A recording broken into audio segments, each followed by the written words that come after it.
Kembali lagi bersama podcast Si Gincu, diskusi garap ide dan narasi cerdas pemilu. Perkenalkan, nama saya Depi Nur Atia Patmawati dari SMKN 1 Kadipaten, jurusan Manajemen Perkantoran dan Layanan Bisnis sebagai host. Di podcast kali ini kita akan berbincang-bincang santai bersama Ketua Divisi Hukum dan Pengawasan.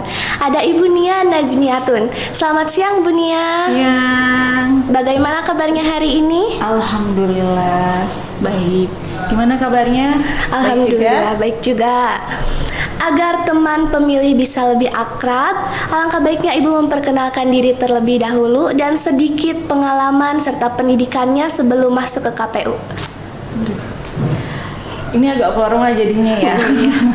Baik, bismillah. Teman-teman podcast semua, perkenalkan saya Nia Nazmiatun dari Ketua Divisi Hukum dan Pengawasan KPU Kabupaten Majalengka. Sebelumnya saya aktif di beberapa organisasi, tentunya dari mulai organisasi kemahasiswaan, juga sebelumnya juga aktif di beberapa di organisasi keperempuanan juga sebagai aktivis perempuan. Kemudian pendidikan saya, saya ini lahir di Majalengka dan juga lahir sebagai asli orang Majalengka ya, jadi pernah menjadi mahasiswa di Universitas Majalengka. Asli Majalengka ya Ibu? Iya, tentunya asli Majalengka. Ini Bu, setelah beresnya pilkada di tahun 2024, ada tahapan apa lagi nih Bu? Kalau hari ini kan sebenarnya kita masih belum selesai ya tahapan itu, masih ada tahapan tahapan yang sekarang sedang dilaksanakan itu terkait sengketa hasil. Nah, untuk Majalengka sendiri alhamdulillah memang dari pilkada kemarin itu, hasil dari pilkada kemarin yang diselenggarakan pada tanggal 27 November 2024, KPU Kabupaten Majalengka tidak menerima gugatan atas hasil dari pilkada 2024. Namun ada beberapa kabupaten kota khususnya yang berada di Jawa Barat sekarang sedang melaksanakan proses sengketa hasil di MK gitu. Jadi kita masih menunggu tahapan sengketa yang dilaksanakan di MK untuk kabupaten kota lain yang mendapatkan. Kurang lebih itu kalau lihat dari jadwal itu sekitar sampai bulan Maret, artinya masih ada tahapan sengketa ini. Nah, untuk kalau misalnya pertanyaannya setelah pilkada, setelah selesai, mungkin kita melakukan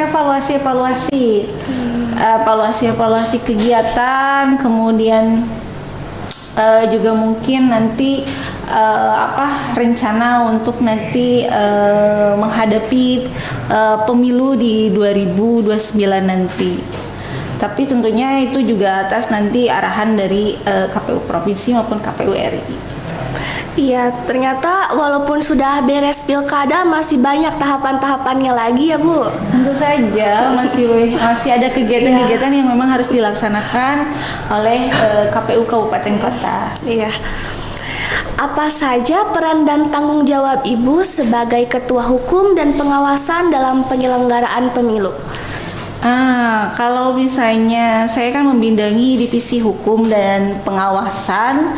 Kalau secara tertulis mungkin secara teknis ya, kalau Divisi Hukum dan Pengawasan ini tidak melaksanakan teknis tahapan seperti misalnya Divisi SDM dan Parmas itu kan melaksanakan rekrutmen dan sebagainya. Tapi Divisi Hukum ini kan selalu secara tersirat kan harus mengetahui semua tahapan untuk sebagai pengimbang dari divisi lain, karena tugas dari divisi hukum itu kan mengordinasi, kemudian mengendalikan, memantau, kemudian juga supervisi dan evaluasi terkait dengan kebijakan yang ada dan pengendalian internal, serta penanganan pelanggaran administrasi, kode etik dan kode perilaku penyelenggara terutama di badan ad hoc, serta melakukan mitigasi potensi masalah yang ada. Seperti itu. Oh iya Ibu. Mengapa pengawasan pemilu sangat penting dalam menjaga integritas proses demokrasi menurut Ibu? Ya, kalau menurut saya penting ya dalam pengawasan, karena kan controlling ya. Iya. Controlling dalam menjaga bagaimana proses pemilu ini bisa berjalan sesuai dengan asas pemilu, yaitu jujur, luber jurdil ya. Sesuai dengan asas pemilu. Jadi perlu karena ini sebagai controlling kalau menurut saya gitu, sebagai controlling ya. Karena kalau tidak dikontrol akan berabai juga ya Ibu. Ya, seperti yang kita tahu bahwa kalau misalnya tidak ada controlling, tidak ada pengawasan gitu kan, mungkin saja akan terjadi permasalahan yang tidak kita inginkan gitu, seperti itu. Harus dikontrol ya teman pemilih. Jika ada badan ad hoc yang melakukan pelanggaran, bagaimana cara menanganinya, Bu?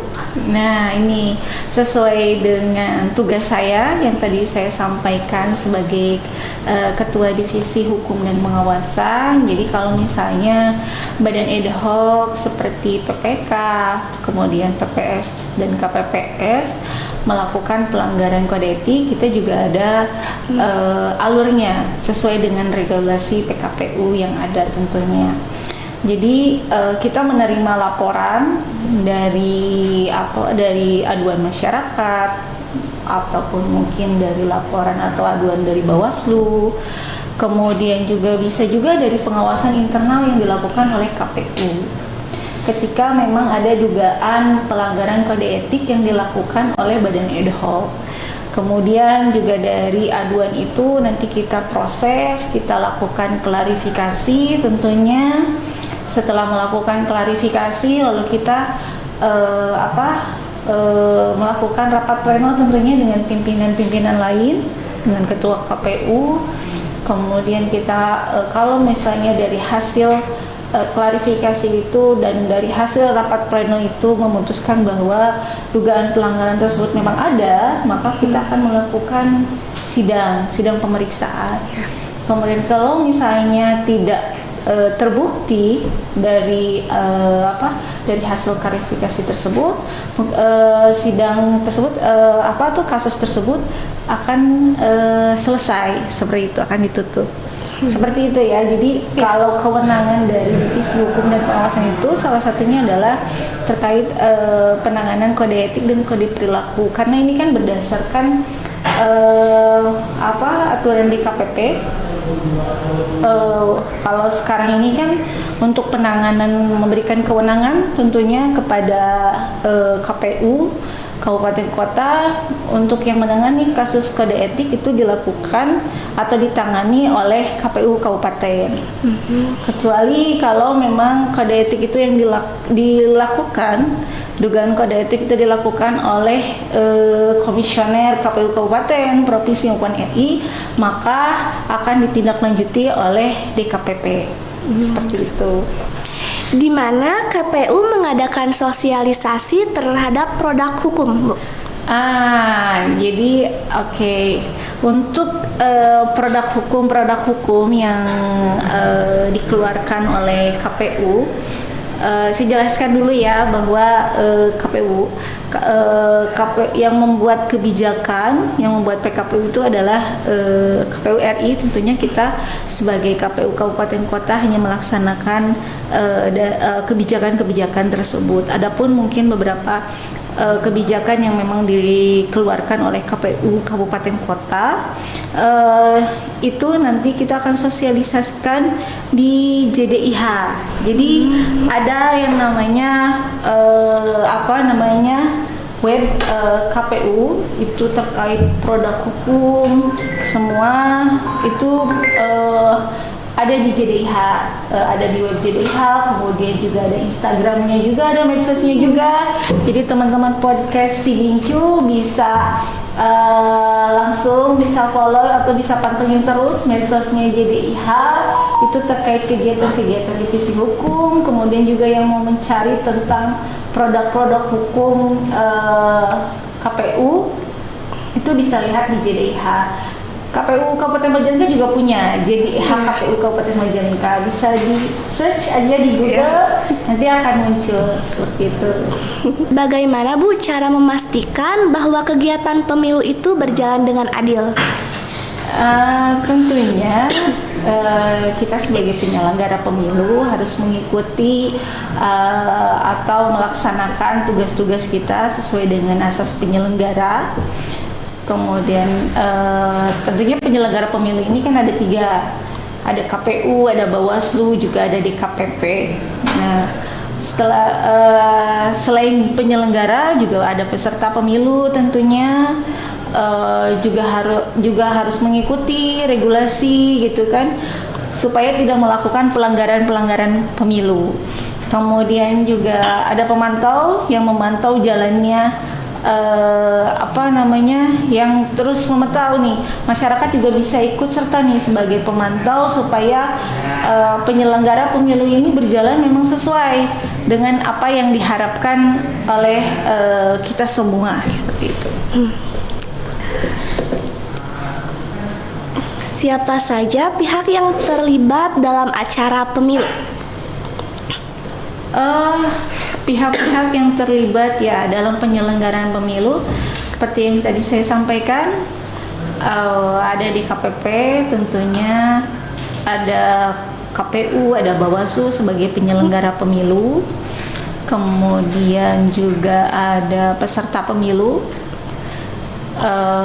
ada partai politik sebagai peserta pemilu ya kalau di pemilu, kemudian juga ada masyarakat bisa melakukan sebagai pengawasan, sebagai pemantau, kemudian ataupun sukarelawan lainnya gitu.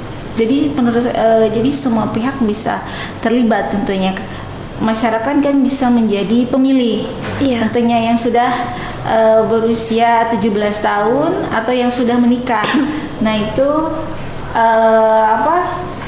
tentunya sebagai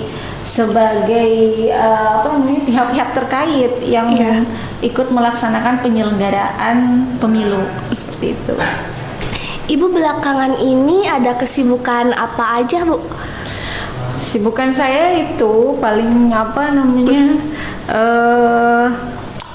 lebih banyak sekarang ada persiapan kegiatan-kegiatan juga yang dilaksanakan oleh Divisi Hukum dan Pengawasan, juga rapat pleno pimpinan juga ya, dan lain-lainnya lah gitu.